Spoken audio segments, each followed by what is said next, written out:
Right, so I need to tell you something, and I need you to understand that I am a completely normal person who has never in his life done anything worth writing about. My name is Callum Bryce. I am 34 years old. I work in procurement for a council office in the East End of Glasgow. I have a cat named Biscuit who ignores me unless it's feeding time. And I have a season ticket at Celtic Park that I've used maybe 11 times in the past 3 years, because the weather's always terrible, and my knees have started making a sound like bubble wrap being stepped on. I tell you all of this so you understand that when I say what happened on the 14th of November last year was the most extraordinary thing I have ever witnessed, and will almost certainly ever witness, it is not something I say lightly. It started with a pint, as most important things in Glasgow do. It was a Friday. That's worth knowing. Glasgow on a Friday night is its own kind of organism. It breathes differently. The streets get louder around 6, then again around 9, and by 11 o'clock the whole city center has this warm, amber, slightly chaotic energy to it, like a fire that's been burning long enough that it's comfortable, but you still wouldn't put your hand in it. I was in the Anchor on Duke Street. This is important.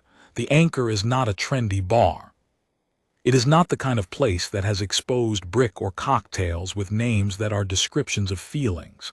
It is a proper pub. The carpet is dark red and has been dark red since approximately 1987. The bar smells of spilled lager and something faintly chemical that I've never been able to identify but which I've come to associate with safety. The jukebox in the corner plays classic rock, and occasionally, mysteriously, a Celine Dion song. Nobody knows why and nobody has ever admitted to selecting it. I was sitting with my mates Danny McAuley and Big Rab. Danny is a plumber. Big Rab is called Big Rab because he is enormous in every dimension, tall, wide, loud, warm. He laughs at a volume that makes glasses tremble slightly on the shelf behind the bar. He works in security, or he used to before his left knee gave out, and now he does something with warehousing that he explains differently every time someone asks. We've known each other since secondary school. We are, the three of us, extremely ordinary men leading extremely ordinary lives. I had a tenants. Danny had a Guinness with a head that had settled into that perfect creamy density. Big Rab had a whiskey and a tenants chaser, which is a combination the rest of the world finds alarming but which we consider standard operating procedure. We were talking about absolutely nothing of importance. I think we were on the subject of Danny's mother-in-law, who had apparently taken up pickleball and was now evangelical about it. Rab had opinions. I was halfway through my second pint, and I was warm and the world was fine. That was when the lights went out. Not just in the pub, not just on Duke Street. Everything.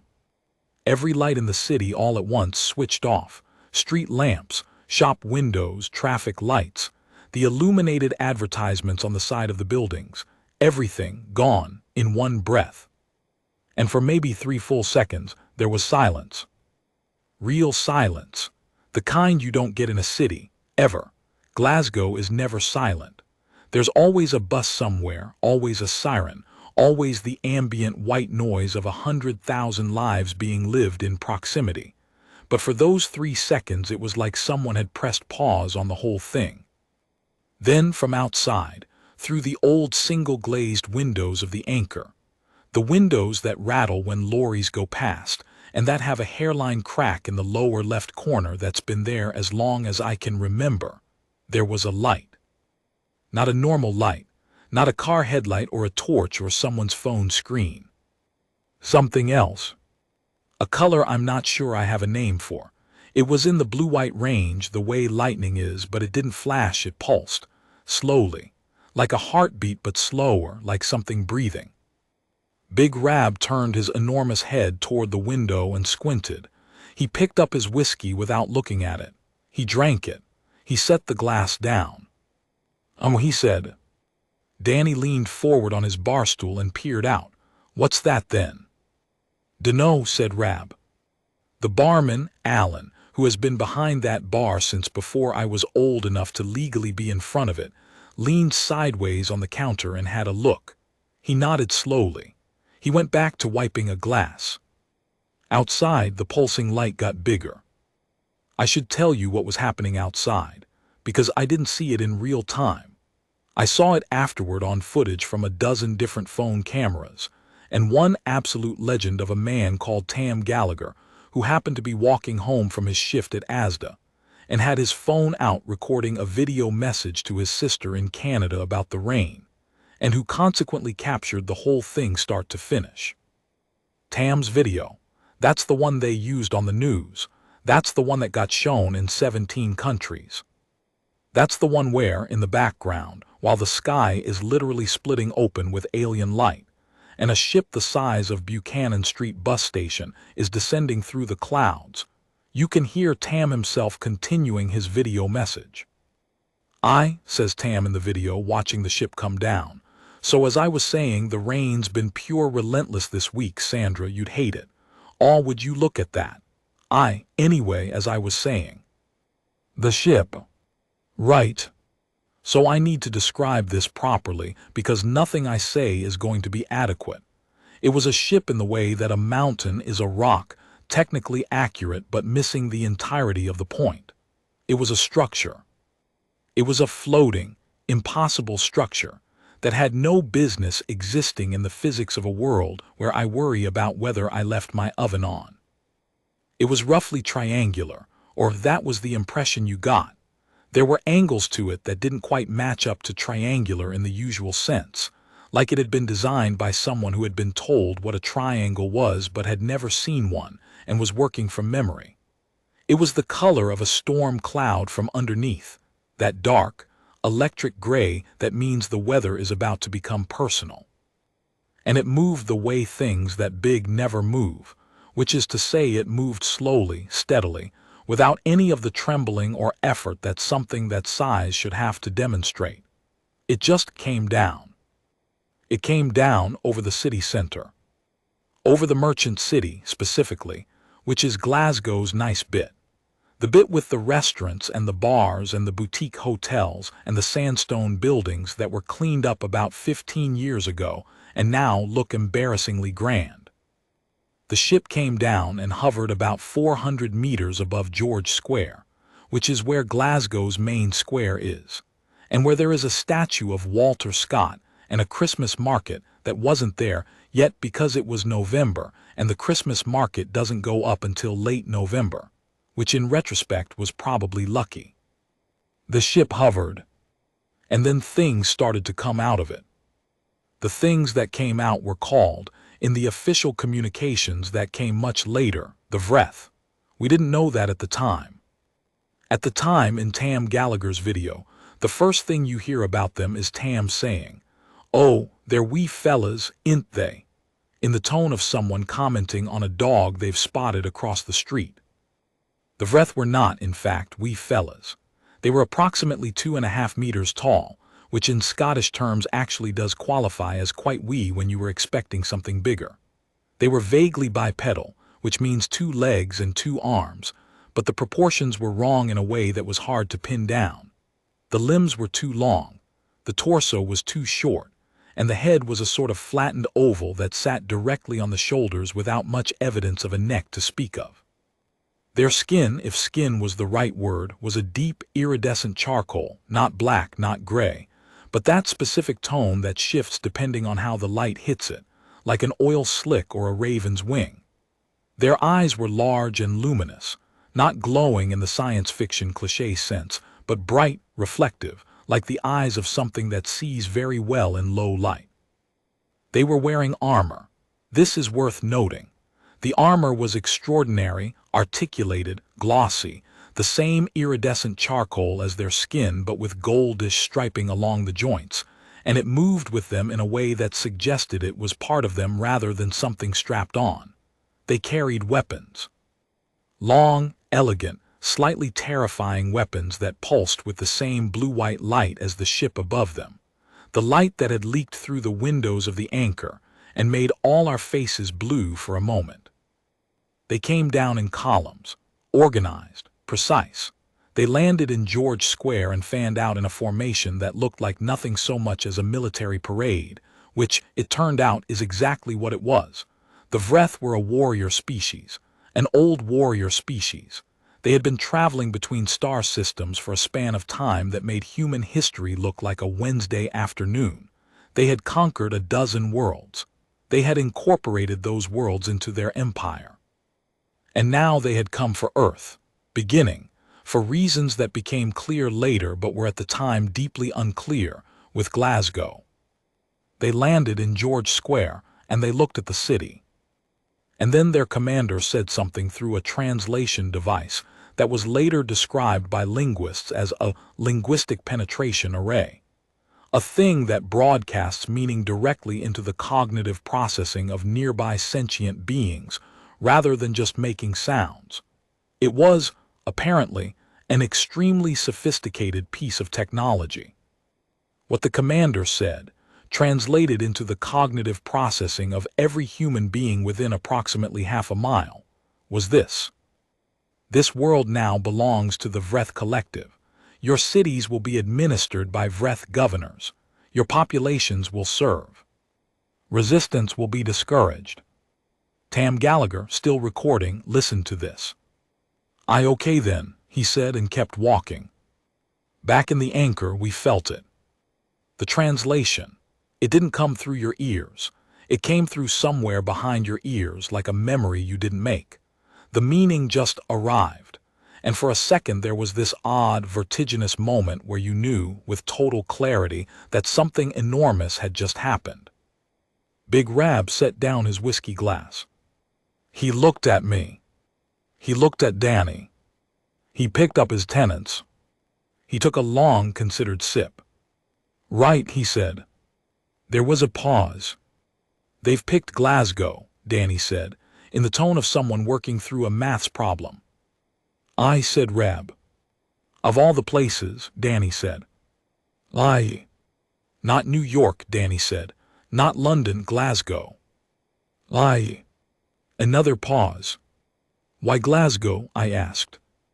Rab shrugged. It was a monumental shrug, the kind that involved his whole upper body. Maybe they saw the pictures, thought it looked nice. It does look nice, Danny said, somewhat defensively, when it's not raining. It's raining now, I said. I said, Danny, well. Alan the barman came down to our end of the bar. He had his arms folded, and his expression was the one he used when someone ordered something stupid or when the football was on and the team was losing. It was a measured, skeptical expression. Alan had seen things over the years behind that bar. He had seen fights and declarations of love, and a man tried to eat an entire bag of pork scratchings in one go on a bet. He was not easily impressed. Aliens, is it? Alan said. I said Rab. Alan considered this. Right, he said. Same again for everyone. Please, said Rab. Alan turned to pour the drinks. Outside, the blue-white light pulsed. The thing about Glasgow that I don't think the Vreth had fully accounted for, and I say this with complete sincerity and genuine love for this city, is that Glasgow's relationship with authority is complicated. It is not, to put it politely, a city that takes instruction well. This is a city that was shaped by industrial hardship and radical politics, and a specific kind of working-class pride that doesn't express itself as loud rebellion. It's too tired for loud rebellion, too sensible, but rather as a kind of deep, structural stubbornness. A Glasgow person will help you with anything you need. They will go out of their way for you. They will give you directions and make sure you've understood them and walk you to the corner to point you in the right direction if necessary. But if you tell a Glasgow person what to do, especially if you do it in an imperious tone, especially if you present yourself as someone who believes you have the right to tell them what to do, you will encounter a resistance that isn't angry. It isn't violent. It's just deeply uninterested in your instructions. The Vreth, with their galactic empire and their linguistic penetration arrays, and their armor that cost what I could only assume was the equivalent of a very expensive car in whatever currency they used, had just told several 100,000 Glasgow people what to do. They had done it in George Square, on a Friday night, when most of those people were in the middle of their pints. I am not saying the outcome was inevitable. I'm just saying that if you'd run a betting market on it, the smart money would have had a very specific direction. The first contact between the Vreth ground forces and the civilian population of Glasgow occurred approximately 14 minutes after the initial landing. The contact was initiated by a woman named Margaret Gillespie. Margaret Gillespie was 67 years old. She was a retired school dinner lady from Partick. She had short white hair and wore a bright pink waterproof jacket, and she had been at the late-night Tesco on Sauchiehall Street when the power went out, and she had emerged from the shop into the alien-lit street with a bag of shopping that included, notably, 3 tins of Scotch broth, a loaf of brown bread, and a bottle of Bailey's Irish cream that she bought herself every 2 weeks as a treat. Margaret walked out of Tesco and looked at the alien soldiers arrayed in the street. She looked at their armor. She looked at their weapons. She looked at their ship hovering in the sky above George Square about a quarter-mile away. She walked up to the nearest soldier. "Excuse me," she said. The soldier turned its luminous eyes toward her. Its weapon made a faint, functional sound. The translation array processed her words and delivered the meaning. Margaret held up one of her Tesco bags. "Is there anywhere I should be going? Only, I've a bus to catch and I don't want to be late." The soldier stared at her. Margaret looked at it with the patient, kind expression of someone who is used to dealing with people who are being difficult and has long since decided not to take it personally. The soldier's commander, who was standing about 10 meters away, transmitted something through its communication array.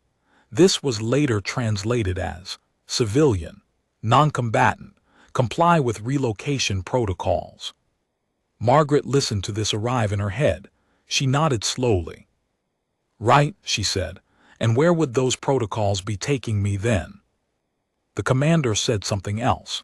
It translated roughly as, "This area is under Vreth authority. Civilians will proceed to designated zones." "What designated zones?" Margaret asked. She looked around. "I don't see any signs." The commander processed this. "Are there leaflets?" Margaret asked, "because I find leaflets helpful with a map." The commander did not have leaflets. "Only I'm from Partick," Margaret said, in the tone of someone explaining a very important geographical fact, "and I'm not entirely sure where your zones would be in relation to Partick. Will there be a bus?" "Because the last bus from the city center on a Friday is 11:30, and I don't want to miss it." There was a pause in the alien operation that lasted approximately 45 seconds, while the commander, who had overseen the subjugation of 3 inhabited worlds, processed the question of whether there would be a bus. Margaret, during this pause, shifted her shopping from one hand to the other. "You're very tall," she said to the nearest soldier conversationally. "Are you all the same height then, or do you have shorter ones?" The soldier did not respond. "Only I ask because my nephew's very tall and he has terrible trouble finding trousers," Margaret said. "I imagine that's not a problem you have, with the armor and all." The commander said something to the soldier. Margaret looked at it expectantly. The translation that arrived in her head was, "Please remain where you are until further instructions are provided." "Right," said Margaret. She stood where she was. After a moment she opened her Tesco bag and took out the bottle of Bailey's. She looked at it thoughtfully. She put it back. "Is it cold where you're from?" she asked the soldier. The soldier did not answer. "Only you don't seem very warmly dressed," Margaret said. "Under the armor, I suppose it might be insulated." The soldier looked at her. Its expression was unreadable, largely because its face was not designed for the kinds of expressions humans use. but there was something in the quality of its stillness that suggested it was experiencing something it had not been trained for. Tam Gallagher, who had reached the edge of Sauchiehall Street by this point, captured the entire exchange on his phone. "That's Margaret from the bingo," Tam said, very quietly and with what sounded like deep affection in the background of the video. "Lovely woman." The Vreth had a plan. Of course they had a plan. They always had a plan. They were a species that had been empire building for thousands of years, and they were very, very good at it. The plan was straightforward and had worked on 11 other worlds. It went roughly as follows. Land the initial force in the major urban center. Deploy ground troops in a visible show of overwhelming force. Broadcast the subjugation message via the linguistic penetration array. Wait for the initial shock to pass. Then begin the relocation and registration of the civilian population, starting with the urban core and working outward. 11 worlds, 11 successful implementations. The problem was that none of those 11 worlds had Glasgow in them. The Vreth Ground Commander, whose name, translated as closely as possible into something pronounceable, was something like Vreth Command 7 Ascending, but who everyone subsequently referred to as the Commander because that was easier, had expected shock. He had expected fear. He had expected the particular kind of paralysis that descends on a population when confronted with overwhelming evidence of something their universe didn't previously contain. He had not expected the people of Glasgow to be, frankly, unimpressed. Not angry, not hostile. Not stupidly brave in a way that would at least have been explicable. Just unimpressed. The commander had landed his ground forces in George Square at approximately 10:17 on a Friday night. By 10:30, the following things had happened. One man later identified as a 23-year-old student named Alastair Ross, who had been coming out of the Merchant City Hotel where he'd been at a work Christmas party that started in October for some reason, had walked directly up to a squad of Vreth soldiers, looked them up and down, and said, "Where did you park that thing? Is there not restrictions?" He was referring to the ship. The soldier he was addressing looked at its commander. The commander processed the question. The commander transmitted a response. The response was, approximately, "There are no restrictions for Vreth vessels." "There will be," Alastair said with complete confidence. "The council are very strict." One woman, a nurse named Fiona McKinley, who had just finished a 12-hour shift at the Royal Infirmary and was walking to the subway, had stopped, looked at the alien soldiers, said, "Oh my God," in a way that suggested genuine astonishment, and then immediately followed this with "Wait till I tell Sharon," and taken out her phone to text someone.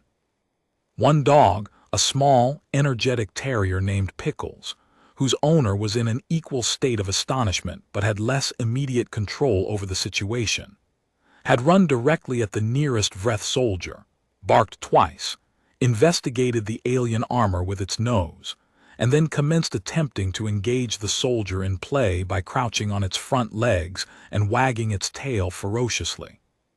The Vreth soldier for a long moment did not move. Then it looked at Pickles. Then it looked at its commander. The commander looked at the dog. There was a very long pause. The commander's 11 subjugations had not included a dog. Back in the Anchor, Alan had turned the portable radio on. The batteries were good. Alan kept spares behind the bar because the electricity went out once every couple of years, and he liked to keep trading. BBC Scotland was broadcasting. The presenter sounded, not panicked, but definitely doing that very specific radio voice that means things have got unusual, and they're managing it carefully. Reports from across the city center that an unidentified spacecraft, and I want to be clear that we are confirming spacecraft, not an aircraft, has landed over George Square. Emergency services have been notified. We are asking members of the public to stay calm and to stay calm, Danny repeated, gesturing around the bar. "We're in a pub." "We're fine," Rab agreed. What else would we be doing? I said. Alan set down the glass he'd been wiping and leaned on the bar. What do you reckon they want? He said. They said Rab, conquer us, run the place. Right, said Alan. He considered this. Well, they're in for a job. Said Rab. You know what Glasgow's like, Alan said. Try telling anyone here anything. My cousin tried to tell me how to drive once, Danny said. I've not fully forgiven him, and it was 9 years ago. And that was just driving, said Alan. Exactly, said Danny. We all drank to this without quite meaning to. A raised glass then drink motion that wasn't a formal toast, just a shared acknowledgement. The first real friction, not argument, not confrontation, just friction, happened at 10:20.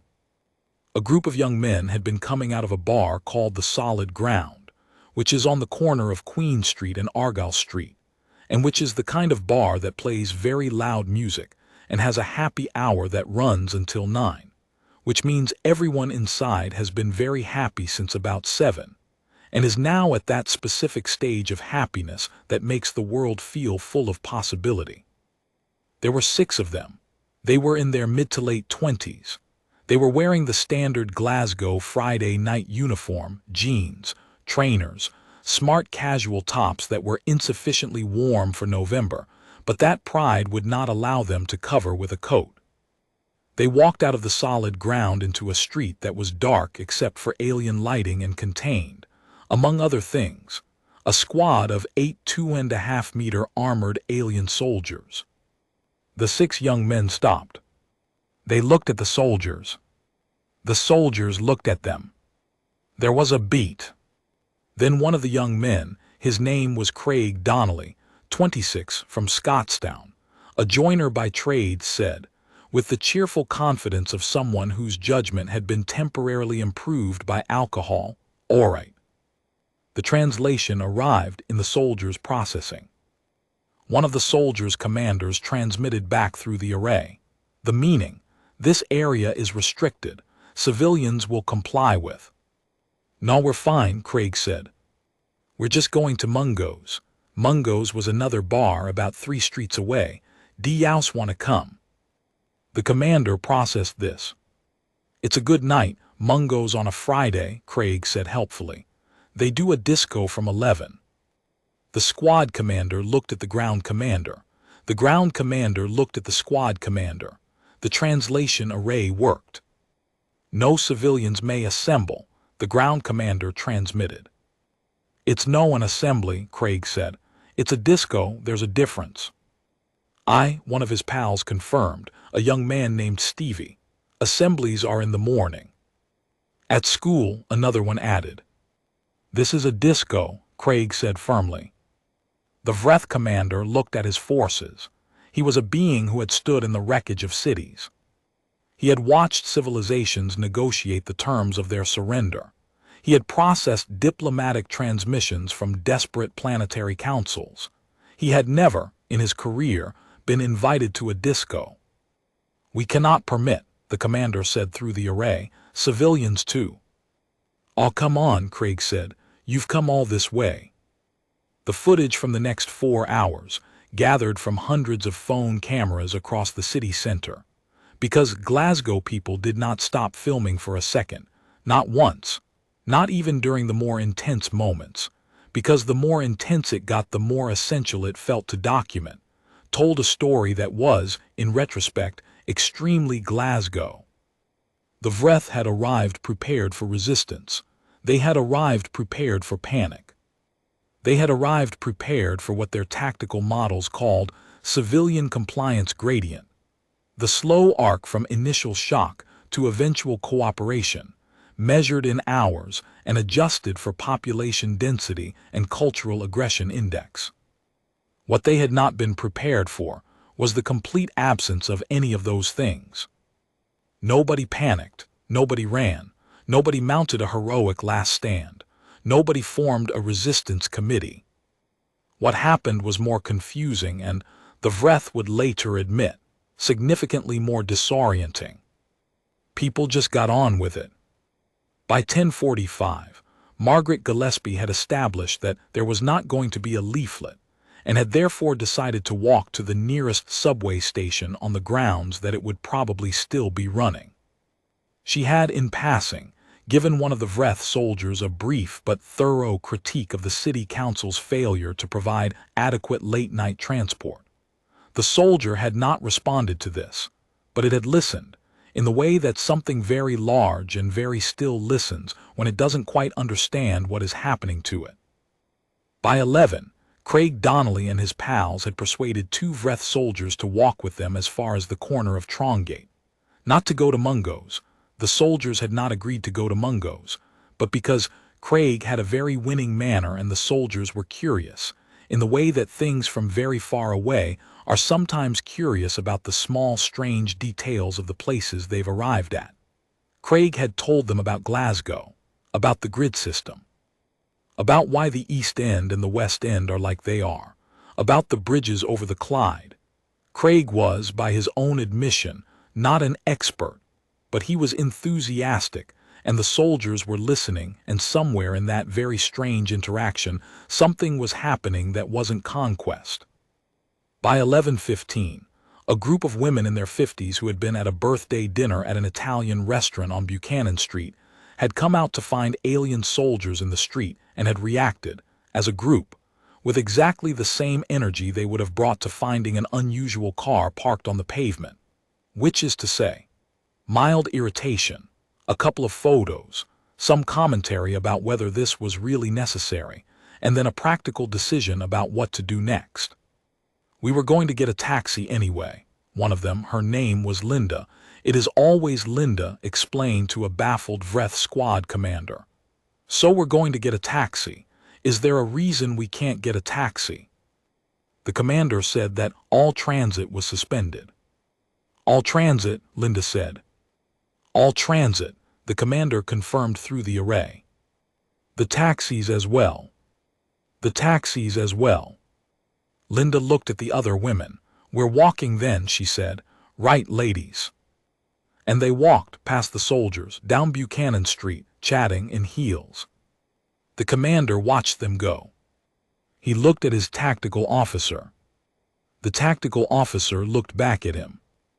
Neither of them said anything, because there was, genuinely, nothing to say. I want to tell you about the moment I actually went outside. It was about 11 o'clock. We'd been in the Anchor for about 40 minutes since the lights went out, and Alan had lit some candles. He had a stock of emergency candles, Alan, which told you everything about Alan's preparedness and general worldview, and the pub had taken on this strange, warm, cave-like atmosphere that was actually, if you could separate it from the context of what was happening outside, quite pleasant. Some people had moved away from the windows. Most people hadn't.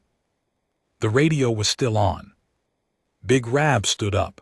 He was enormous standing up. He put his coat on. I'm going to have a look, he said. At what? Danny asked. At them, Rab said. Why? I said. Rab looked at me as if this was a question with an obvious answer. Because they're there, he said. Which, fair enough. Danny and I put our coats on. We stepped out onto Duke Street. The cold hit first. November in Glasgow hits like something that's been planning to hit you for a while. Then the light. That blue-white pulsing from the ship, which was visible over the rooftops, not the ship itself from Duke Street, but the light it cast, the way the undersides of the clouds were lit in that strange, rhythmic way. And the street, which was wrong in the way that empty streets in a city are always wrong. Duke Street at 11 on a Friday should have had buses, pedestrians, the amber glow of streetlights, the lit windows of the off-licenses and the late-night kebab shops. Instead it was dark and still and lit with something that shouldn't have been there. We walked toward the city center. We weren't the only ones. Glasgow has this thing, this very specific thing, where if something is happening, people go toward it. Not in an aggressive way, not in a mob way, just curiously. The way you'd walk toward a crowd at the Barras on a Saturday to see what the fuss was about. We walked, and we passed other people walking, and nobody was running and nobody was screaming, and there was this quality to it that I can only describe as resolute. Like the city had decided without a meeting that whatever this was, it was worth looking at. We got to George Square at about 11:20. I've been to George Square hundreds of times, Christmas markets, New Year celebrations. That time they repaved it, and everyone argued about whether the new layout was good or bad for about 8 months. I know it the way you know a place you've walked through your whole life without ever really looking at it. I looked at it now. The actual ship, was 400 meters overhead, and it was enormous, and it was impossible, and it lit everything underneath it with that blue-white pulse, and it was the most extraordinary thing I had ever seen in my life, and my brain, very helpfully, decided to just accept it rather than break down over it. This is something I've noticed about humans. We accept. We see something impossible, and after about 30 seconds the brain goes, right, okay, that's a thing now. What do we do with that? The Vreth were in the square, 20, 30 of them in formation near the Walter Scott statue.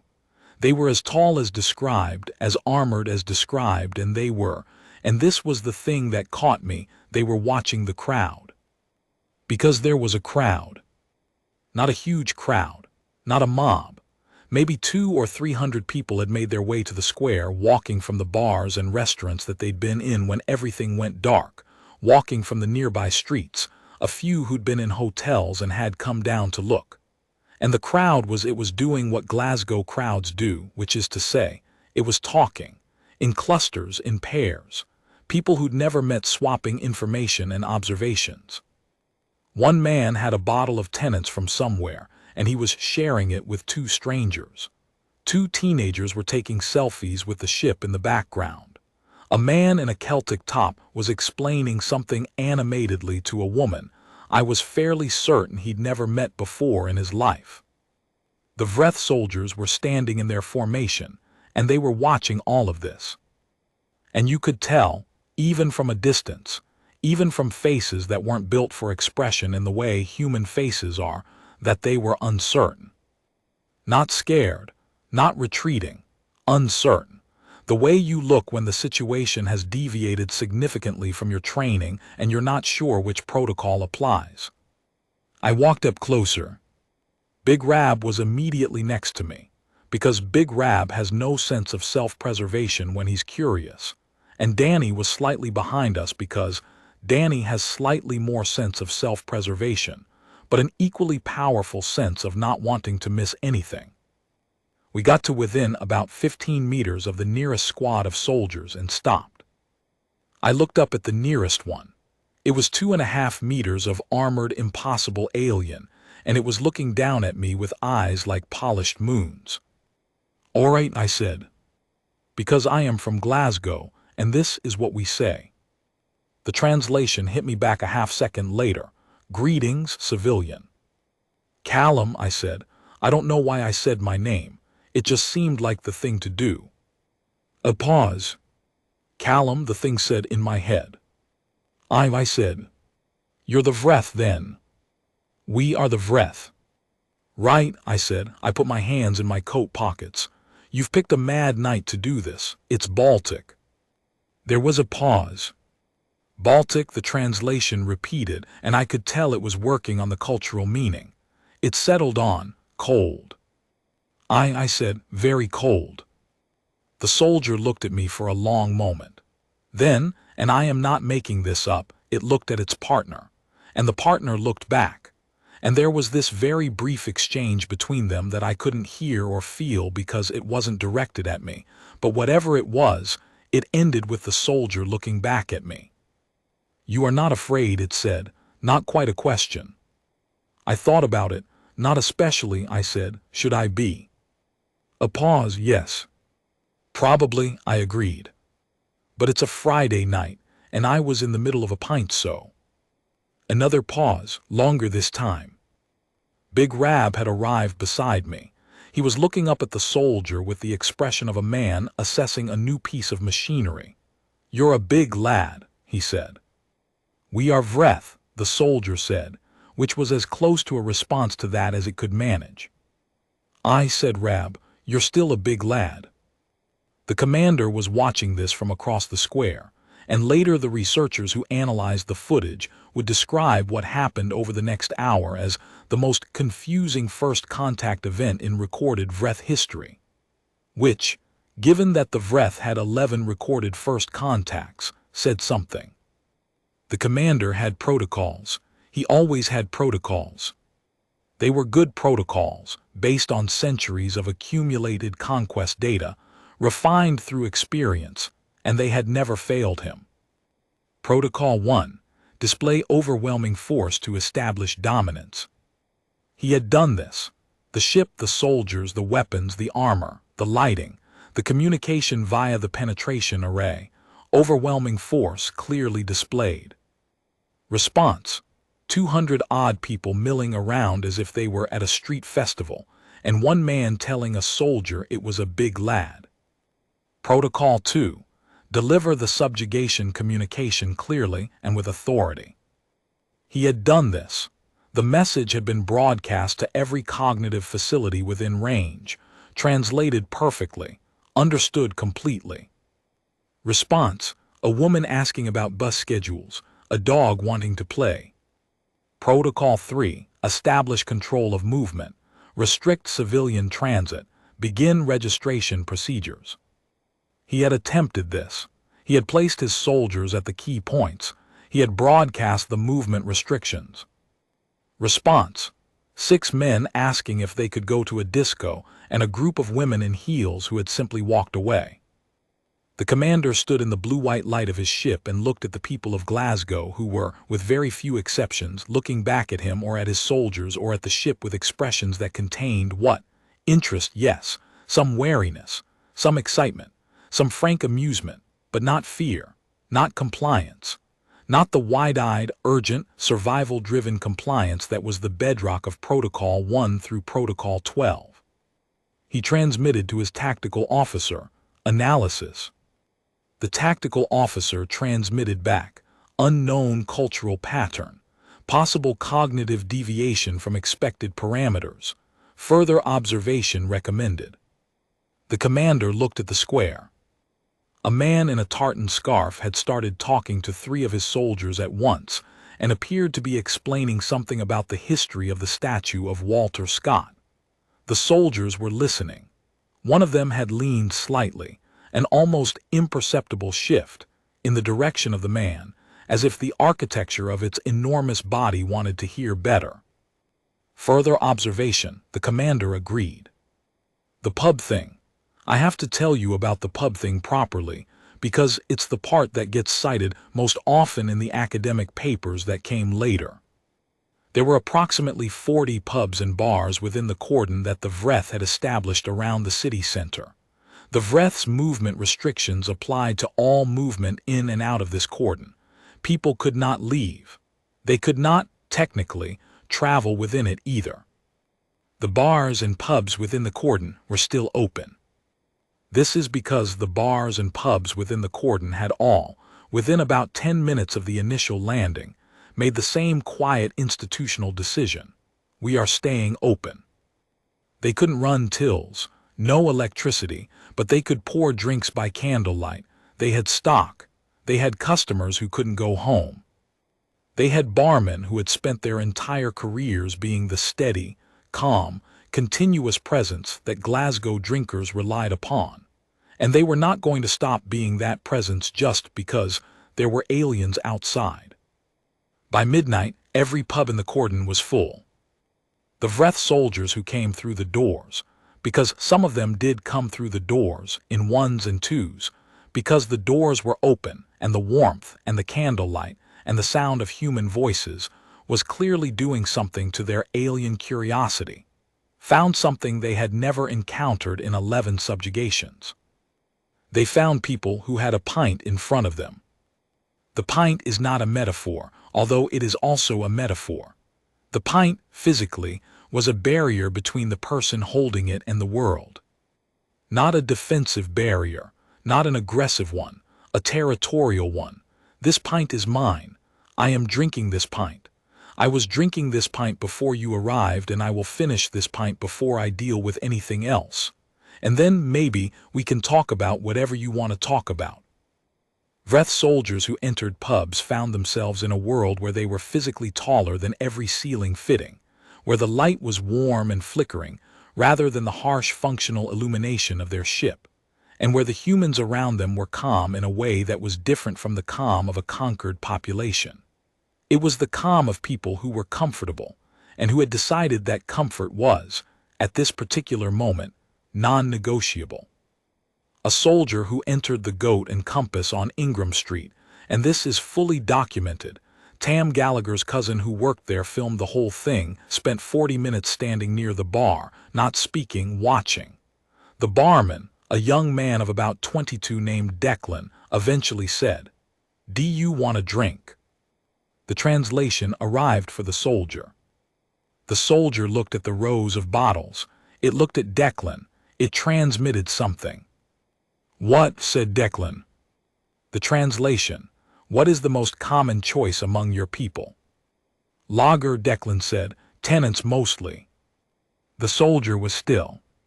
"I can't charge you for it," Declan said. "The till's out, so." He poured a pint. He put it on the bar. The soldier looked at it.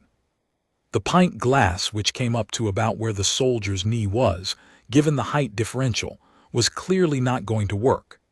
Declan, who was a practical young man, found the largest vessel he could, which was a glass jug, and poured the pint into that. He put it on the bar. He nodded. The soldier picked it up. The jug looked extremely small in its hand. It looked at the amber liquid. It transmitted to its squad leader, which was outside. The squad leader transmitted something back. The soldier looked at Declan. "This is how you establish community." Declan blinked, sorry. "The sharing of this liquid. Is this how your people form alliances?" Declan thought about it. "Kind of, he said. "Mostly it's just how you have a nice time." The soldier considered this. It raised the jug. It took what can only be described as a careful experimental sip. There was a pause. The soldier put the jug back on the bar. It transmitted to its squad leader outside. Declan's cousin, who filmed the whole thing, later said that what the soldier transmitted was approximately, "It is interesting, not unpleasant." Declan's cousin also said that this was the point at which he felt like maybe things were going to be okay.